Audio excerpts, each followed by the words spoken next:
Olá, sejam muito bem-vindos ao novo Ensino Médio da Educação de São Paulo aqui no CMSP. Eu sou o Tony, seu professor de Conexão Empreendedora. Este é o meu sinal. Eu sou um homem pardo, de estatura mediana, tenho os cabelos pretos, um pouco grisalhos, tenho uma barba comprida, também uns 5 dedos de barba aí, também bem grisalho. Eu tenho 2 piercings no nariz, eu tenho piercings e brincos nas 2 orelhas. Eu tô de óculos, estou usando uma camisa preta. É isso aí, sou um lindo exemplar de professor e essa aula brilhará porque vocês brilham. Já quero agradecer a presença do Felipe, sejam muito bem-vindos a essa aula de Conexão Empreendedora. Parece que ele é pequenininho, mas não, ele é um grande cara aí, me ajudando bastante aí, ainda bem, né? Daremos aula junto hoje, né, Felipe? É isso aí. E o nome da nossa aula, hoje, no Matemática Conectada, que é o nosso aprofundamento curricular. Estamos na primeira unidade curricular 1, né, no caso aí, lógico que é 1, é a primeira, né? Educação Financeira Sustentável. O nosso componente é o segundo componente, que é Conexão Empreendedora. E o nome da aula é Atividade 4, é o Desenvolvimento 2. E o nome já fala, né? Vamos planejar. Olha só. A gente tem aí muitas coisas para serem faladas e trocadas aí dentro da sala de aula e até mesmo com o professor e com os colegas, com os pais também. Seria muito legal, né, você trocar ideia com outras pessoas também a respeito do empreendimento do Marcos, né? Sucesso é aqui, loja de imóveis. Na nossa última aula nós falamos aí sobre alguns termos interessantes, né? O e-commerce, que é o comércio pela internet, né? Dentro desse comércio pela internet, a gente trabalhou com a ideia do dropshipping, né? Dropshipping, né? Que é um tipo de comércio pela internet, viu, Felipe? Também a mesma coisa, só que a gente vai estar trabalhando com a mercadoria de outras pessoas, né? Então a gente vai comprar a mercadoria de outra pessoa, vai repassar e depois que a gente vender, essa mercadoria vai ir direto para o nosso cliente, né? E aí tem alguns detalhezinhos que a gente precisa pegar, né? Como emitir a nota fiscal, qual é a melhor plataforma para utilizar isso, né? Então, tem que fazer essa pesquisa, lembrando que tudo tem que ser anotado no seu diário de bordo aí, para você não se perder no meio das informações. A gente já viu muita coisa bacana aqui, já falamos sobre inovação, sustentabilidade no empreendedorismo, a gente já falou sobre startup, dropshipping, e-commerce, né, que são os 2 termozinhos, né, Felipe, que a gente acabou de falar, não temos um sinal para isso ainda, mas, de qualquer forma, a gente sabe que esses 2 termos que foram falados se trata de comércio pela internet. Tá certo? Bom, a gente já começa essa aula aí, lembrando, né, como a aula fala sobre planejamento, vai passar um vídeo agora para vocês muitíssimo interessante, falando sobre os 5 passos do planejamento estratégico, né? Então, vamos conferir aí, que é um vídeo muito bacana, e a gente volta já já para conversar a respeito desse vídeo e a respeito também de planejamento. Vamos lá! Olá, hoje eu quero compartilhar com você os 5 passos para que você possa elaborar um planejamento estratégico. Quais são os passos essenciais? Como é que a gente faz isso? Então é sobre isso que eu quero falar hoje aqui no vídeo com vocês.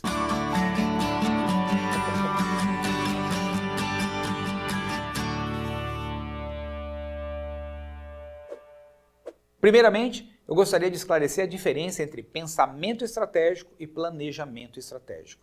O planejamento estratégico é algo mais de médio e longo prazo, ou seja, o planejamento estratégico, imagine que você vai fazer uma viagem, então você tem que definir para onde você vai, quando você vai, como você vai, que lugares você vai visitar, o que você vai fazer, o que você vai resolver, o que você tem que ter na mala, ou seja, planejamento estratégico é quando você estrutura detalhadamente para que a sua viagem possa acontecer da forma mais fluida possível. Já o pensamento estratégico está ligado a como que você utiliza a sua inteligência durante a ação. O pensamento estratégico é o seguinte, você planejou que ia parar na cidade e tal, só que você chegou lá, a reserva do seu hotel, que você tem toda a papelada falando o que você fez, a pessoa do hotel simplesmente diz, mas ele está lotado, senhor, pra gente aqui não existe a sua reserva. Pensamento estratégico é quando você usa a sua inteligência na ação. O planejamento estratégico é quando você usa a sua inteligência para estruturar o que vai fazer. Mas planejar é importante, Gilberto, é vital. Por exemplo, planejamento estratégico não garante o sucesso, mas sem ele dificulta muito. Por quê? Porque se a equipe está toda confusa, sem saber para onde nós estamos indo, como estamos indo, né, as pessoas perdem muito tempo perdidas em suas mentes porque falta clareza. Então, na hora que você deixa claro para onde nós vamos, como nós vamos, quando nós vamos, por que nós vamos, todas as pessoas com essa informação na mente podem executar as suas tarefas no dia a dia alinhado com esse planejamento, acelerando então o processo de execução desse planejamento e aumentando a efetividade da organização. primeiro passo importante de um planejamento estratégico é você definir com clareza qual o problema que você está resolvendo no mundo como organização. Ou seja, o que a gente resolve? O problema que você resolve no mundo é, você entrega um produto rápido para o seu cliente, você entrega um produto exclusivo para o seu cliente, você resolve um problema que quase ninguém resolve para o seu cliente, você, de repente, entrega um produto que deixa uma margem boa para o seu cliente, você ajuda o seu cliente a ganhar dinheiro. Qual é o problema que você resolve para o seu cliente? Então, o primeiro passo é você revisitar esse problema e pensar o seguinte, ele continua sendo relevante? O problema que nós resolvemos no mundo continua sendo um problema que as pessoas estão dispostas a pagar bem por ele? Então é muito importante que a direção estratégica que vem da clareza de sabermos qual é o problema que a gente resolva, seja revisitado, analisado e todo mundo olha e fala, sim, continua sendo um problema importante, o mercado precisa disso, e nós fazemos isso bem. Beleza, primeiro passo concluído. Segundo passo, nós temos que fazer uma boa análise de contexto. Uma análise para saber o quão preparado nós estamos para continuar no jogo resolvendo esse problema. Uma das ferramentas mais efetivas para isso é a análise SWOT, onde basicamente nós vamos trabalhar quais são os nossos pontos fortes para resolver esse problema, ou seja, o que a gente faz bem. Se nós somos uma empresa que já tem credibilidade no mercado, temos uma tecnologia de ponta, o nosso produto é um produto que os clientes gostam, recomendam para outras pessoas, temos um custo nesse produto ou nesse serviço que a gente faz que os clientes gostam, estão dispostos a pagar, ou seja, quais são os pontos fortes que nós temos. Depois, analisar quais são os pontos fracos, ou seja, os pontos fracos é aquilo que a gente não consegue fazer bem. Basicamente, se você ouvir o que os clientes reclamam, o que os acionistas reclamam, o que os colaboradores reclamam, o que os fornecedores reclamam, você já tem ali uma lista de pontos fracos. É aquilo que diz o seguinte, para a gente fazer isso bem que a gente está se propondo, temos que melhorar esses aspectos. Depois, você vai olhar para o mercado, as condições macroeconômicas, políticas, sociais, ambientais e pensar o seguinte, o que pode nos ameaçar? Quais são as ameaças que podem surgir aí para a gente? Né? E quais são as oportunidades que estão à nossa disposição? Quando você olha para os teus pontos fortes, para os teus pontos fracos, para as ameaças, para as oportunidades, começa a ficar claro para você quais são os pontos que precisam ser trabalhados. E isso naturalmente já vem e puxa o passo número 3. O passo número 3, a gente tem que responder basicamente 3 perguntas. Primeiro, de tudo isso que nós temos hoje, o que a gente tem que manter? Porque está funcionando bem. Temos evidências, indicadores que mostram que isso é bom e a gente tem que manter. Segundo, o que a gente tem que melhorar? Por quê? Porque tem reclamação. Porque a nota de 0 a 10 é 9, porque a nota de 0 a 10 é 8, é 7, é 6. Então nós temos que olhar para isso. Então isso a gente tem que melhorar. Melhorar equipamento, tecnologia, preparo da nossa equipe, o nosso produto, o serviço que a gente presta, o pós-venda, não sei, você vai analisar a partir daquilo que veio da análise SWOT, isso aqui a gente tem que melhorar. Faz a lista de tudo que tem que ser melhorado. Depois um terceiro ponto, que é o que nós temos que criar. Ou seja, o que nós vamos ter que construir que nós não temos. Às vezes é uma linha de produto nova, às vezes é uma nova equipe de vendas que vai trabalhar uma linha específica de produtos, às vezes é abrir em novos mercados que nós ainda não atuamos, às vezes é encontrar um parceiro forte que vai nos levar para mercados que a gente não atua. Enfim, diante daquela análise que nós fizemos no passo número 2, nós temos que definir o que nós vamos ter que incluir e fazer que ainda não fazemos hoje. Por exemplo, muitas empresas pós-pandemia passaram por um processo de digitalização. Tiveram que incluir a digitalização, porque se não fosse o meio digital, a empresa poderia não continuar existindo. E aí, isso feito, essa lista, nós vamos para o passo número 4. O passo número 4 nada mais é do que, diante dos recursos que nós temos, e esses recursos são basicamente orçamentários, o preparo da equipe que nós temos hoje, tecnologia que está disponível, estrutura física que nós temos, às vezes até o nível de tecnologia, né, que nós temos na nossa organização. Diante desses elementos, quais são os projetos que terão prioridade? Porque diante do que a gente pode fazer, das condições que nós temos, nós vamos ter que escolher. Não vai dar para fazer tudo ao mesmo tempo. Vamos ter que priorizar o que faremos primeiro, no primeiro trimestre, no segundo trimestre, no terceiro, no quarto.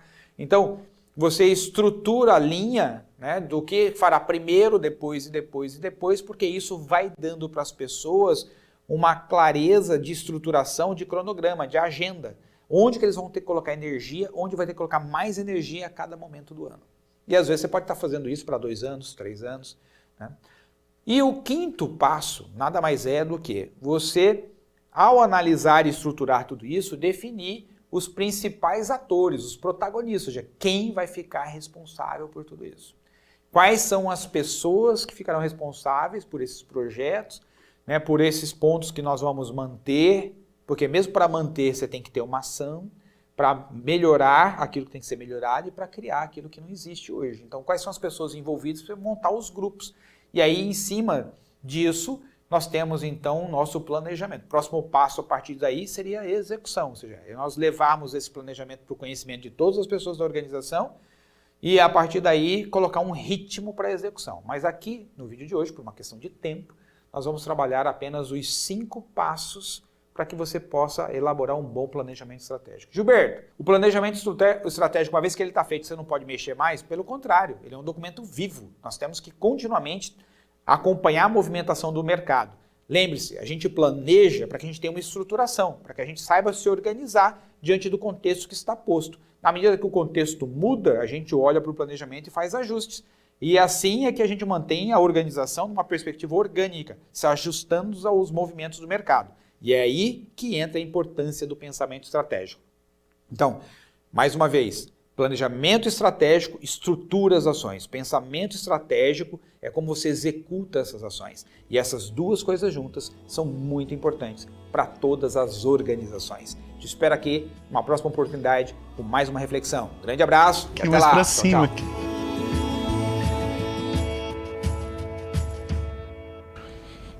Então olha só, ele falou uma coisa muito legal, aliás, ele falou várias coisas legais a respeito de planejar, né? E teve 2 coisinhas aí, uma comparação que ele fez muito interessante, que é a respeito do planejamento estratégico e o pensamento estratégico. Eu acho que a ideia, assim, até dando uma opinião para vocês podem discordar de mim aí. Eu acho que o pensamento estratégico está muito ligado à ideia de locus de controle, né? Então vamos lá, então vamos recapitular o que ele disse. Planejamento é tudo aquilo que a gente calcula, né, prevê a médio e a longo prazo, né? Ele fez até uma menção muito bacana a respeito de uma viagem, né? Ah, eu quero viajar para o exterior, o que eu vou levar na mala, quanto de dinheiro eu preciso, quais lugares eu vou visitar, o que é importante, que documentação eu preciso, né? Então isso é muito interessante. Tudo colocado no papel, na ordem cronológica melhor possível, né? Sempre deixando tudo muito organizado, tá certo? Só que o que acontece? Quando nós temos um planejamento estratégico, pode dar errado, né? E aí é que entra o pensamento estratégico, que é a situação de resolver questões adversas, né? Aquilo que dá errado no meio do caminho. Nenhum planejamento ele vai ser 100%, tá? Muitas coisas podem acontecer. O que é hoje pode não ser amanhã, né? Então o mercado pode mudar, né? Você pode perder um funcionário, alguém pode ficar doente no meio do caminho, pode acontecer uma pandemia, não aconteceu com a gente, nesses últimos 2 anos aconteceu. Então muita coisa teve que mudar. Então neste meio do caminho, a gente precisa ter o que nós chamamos de pensamento estratégico. É a ideia de agir rápido para resolver um problema, um revés que aconteceu ali no meio do caminho. Mas ó, vou dar uma dica para vocês. Não é porque o planejamento pode dar errado que você não vai fazer um planejamento, né? Tem que fazer, você tem que tirar as ideias da cabeça, colocar no papel, colocar tudo em ordem para que dê certo. Olha só, com planejamento pode dar errado, mas sem planejamento vai dar errado, né? Então, sempre pensa dessa forma, tá? Quanto mais organizado, quanto mais sistematizado estiver o teu trabalho, melhor vai ser para você. E quando a gente fala de planejamento, nós temos aí no nosso material, no mapa, alguns passos que são interessantes de serem seguidos. Então, ó, de olho na tela. Primeiro, identifique o propósito, a visão e os valores do empreendimento. Algumas perguntas que podem dar significado ao propósito, à visão e aos valores do seu empreendimento são: primeira delas, a proposta de vocês para o empreendimento apresenta um significado para o mercado? Isso é uma coisa muito legal de ser pensada também, porque às vezes a gente cria algumas ideias que só é legal pra gente, mas pro mercado não é interessante pro mercado, tá certo? Então, bastante cuidado. Por exemplo, já vou vender o pão com a manteiga já. Eu não sei se isso pode ser uma ideia muito interessante. Talvez para você seja, mas você tem que analisar para o mercado. Lembre-se, o maior cliente para o produto que você está criando, para o serviço que você está criando, não é você. Tá certo? Você está produzindo para o povo, para o externo, não para você, não para sua família, não para sua mãe e para o seu pai, porque eles podem te elogiar de várias formas, mas o que manda na verdade é a recepção do mercado. Segundo, qual o valor ou visão que vocês desejam que essa empresa tenha ao ser olhada pelas pessoas e pelos clientes? Aí entra o que nós chamamos de branding, né? É o branding pessoal ou é o branding aí da empresa, empresarial, né? Você precisa criar isso, criar, né, um olhar, um modelo, um visual para essa empresa. E não só uma questão de visual, cores, logomarca, nada disso, mas também como que as pessoas enxergam, né, a postura dessa empresa no mercado. Ela é confiável? Ela não é confiável? Você está apresentando tudo o que você faz mesmo? Está faltando alguma coisa? Nós teremos uma próxima aula muito interessante no dia 20, que vai falar justamente sobre isso.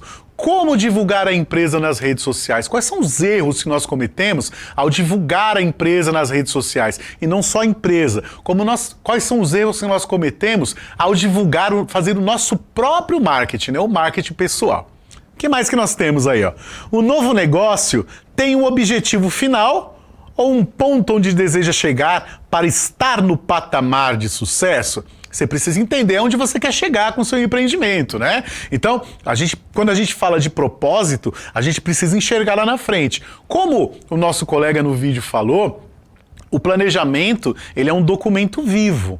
Tá certo? Ele pode mudar sim, mas você precisa saber de onde você está saindo e aonde você quer chegar. Pode ser que a sua chegada se modifique. No meio do caminho você fala assim, não é isso que eu quero. Eu acho que eu quero outra coisa, na verdade, né? Você pode começar, por exemplo, vendendo móveis prontos lá e tal, móveis grandes e tudo mais, e no meio do caminho você fala assim, não quero trabalhar assim. Eu quero trabalhar com móveis modulares, ou eu quero trabalhar com móveis pequenos, ou eu quero trabalhar com dropshipping, não quero ter uma loja física.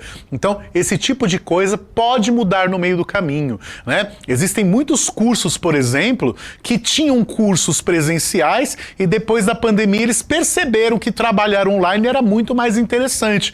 Tanto é que pararam de fazer o presencial e estão trabalhando só com online também. Você pode consultar algumas plataformas que gerenciam cursos, você vai perceber a infinidade de cursos que agora só tem online, não tem presencial, né? Muito legal. O que mais que nós temos aí?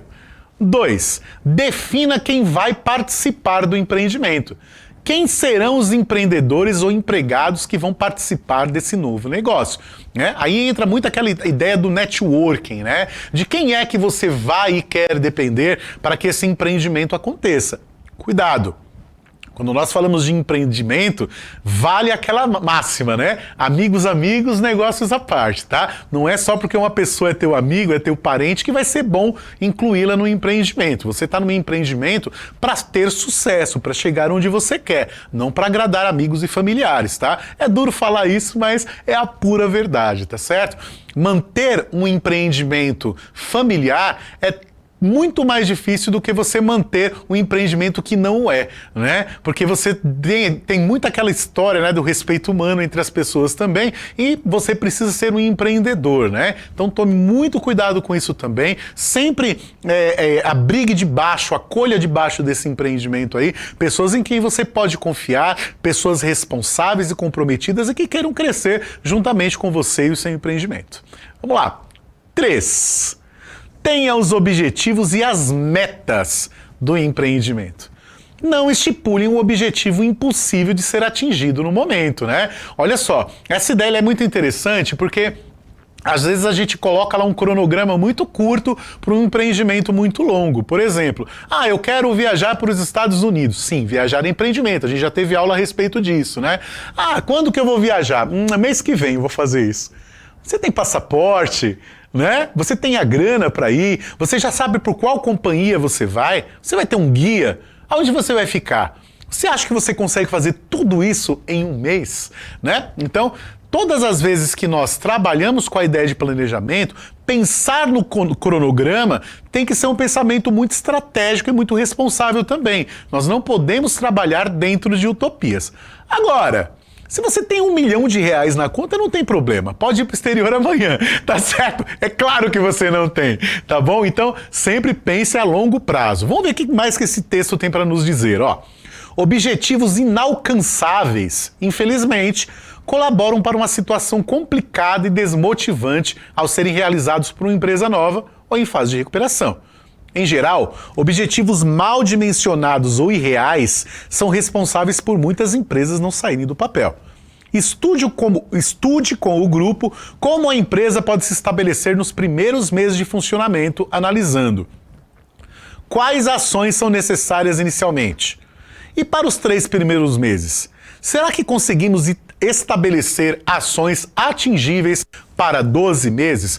E não se esqueça, quando nós pensamos nesses cronogramas, lembre-se que você está criando um empreendimento e o empreendimento ele precisa ser sustentável, tá certo? Ele precisa funcionar, ele precisa ter uma injeção de capital primeiro aí para ele poder funcionar. Então, sempre trabalhe dentro do real, pessoal. Perceba que nos 3 primeiros passos que nós indicamos para vocês aí, nós sempre deixamos de lado aquilo que é utópico. O que seria utópico? Uma coisa que é irreal, uma coisa muito distante, né? Uma coisa difícil de ser alcançada.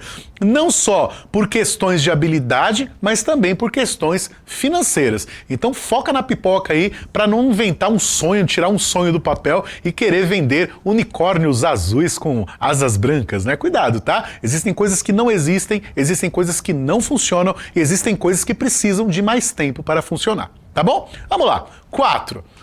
Saiba quanto vocês podem gastar. Isso é muito, muito, muito interessante. A gente já falou bastante sobre gestão financeira. Inclusive a professora Ilana também nas aulas dela, dentro de educação financeira, falou bastante sobre isso também. Quando nós falamos sobre saber quanto nós podemos gastar, isso vale não só para o empreendimento profissional, mas ele vale também para o empreendimento pessoal. Nós não podemos dar passos maiores que as nossas pernas, né? Então a gente precisa saber exatamente quanto a gente vai gastar, não ficar imaginando uma coisa impossível. Olha só, tô falando de novo, não imagine coisas impossíveis, tá? A gente só é possível aquilo que a gente pode pagar, aquilo que a gente pode alcançar, aquilo que é sustentável, né? Então olha lá, vamos ler. Ter em mente no caderno e em planilhas quanto podem gastar ao longo do planejamento empreendedor que estão fazendo é fundamental. É comum o empreendedor montar um planejamento conforme seu pensamento ou suas convicções, mas não fazer uma análise sobre a condição financeira, provocando fracasso em curto espaço de tempo. Uma boa sugestão para essa análise é o simulador de negócios do Sebrae. Essa ferramenta gratuita informa sobre os gastos ao investir em um negócio antes de abri-lo. Veja aí que tem um link, né? Tá disponível aí em https://contra cut com 2 t's .ly/ao-contrário WRUEDSZ. Não se preocupa, não precisa decorar isso, porque nós temos no nosso repositório esse material prontinho. Você pode baixar esse PPT pelo repositório, clica nele e você vai ser direcionado para esse site, para esse calculador, aí, nesse simulador de negócios. Nesse site do Sebrae, que é um site muito legal, existem outros tipos de simuladores também e existem também modelos de planilhas, né? Para gestão financeira, fluxo de caixa, para empreendedores pequenos, são ferramentas muito, muito, muito importantes. Lembrando que os vídeos, uma boa parte dos vídeos do Sebrae que estão no YouTube, eles também têm licença aberta, né, que nós chamamos de Creative Commons, né? Então, você pode entrar lá, fuça bastante, usa bastante, porque é muito esclarecedor. Aliás, todos os vídeos que são usados nessa aula, todos eles têm aí direitos autorais abertos, vocês podem utilizar à vontade na aula, mostrar durante a aula, trocar ideia com os colegas também, e tem muitos canais legais aí, vale super a pena visitar nosso material e rever muitos vídeos que a gente já viu até aqui. Tá certo? Vamos lá! 5º passo do planejamento aí, ó. Divida o planejamento em partes, né? Você não pode querer fazer tudo de uma vez, né, Cris? Tem que fazer o negócio devagarinho, né? Paulatinamente. Olha que palavra diferente, né? Aos pedaços, pequenininho, né? Então, divida o planejamento em partes. A divisão das atividades colabora para a melhor organização das tarefas. Desse modo, dividam o planejamento e as ações em partes organizadoras da empresa. Por exemplo, pensem em objetivos.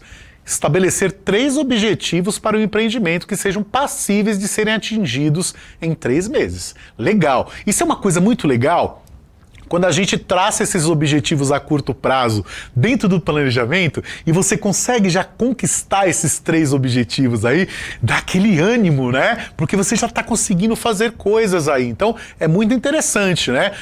Você saber onde que vai ser o local do empreendimento, saber qual o produto que vocês vão vender, quem serão os fornecedores, né? São coisas primordiais para iniciar um empreendimento. Então, você pode começar por aí, né? Você pode começar já imaginando qual vai ser o produto, onde você vai vender, para quem você vai vender e quem vai fornecer. Tá aí, ó, 4 objetivos legais aí que vocês podem ir atrás, né, e juntar essas informações para poder começar o seu empreendimento. Você vai perceber que quando você conseguir conquistar os objetivos a curto prazo, você vai ficar muito mais animado para fazer isso, tá certo? Porque você já vai ver aí, né, o filhote crescendo, né, a sua empresa crescendo, tá?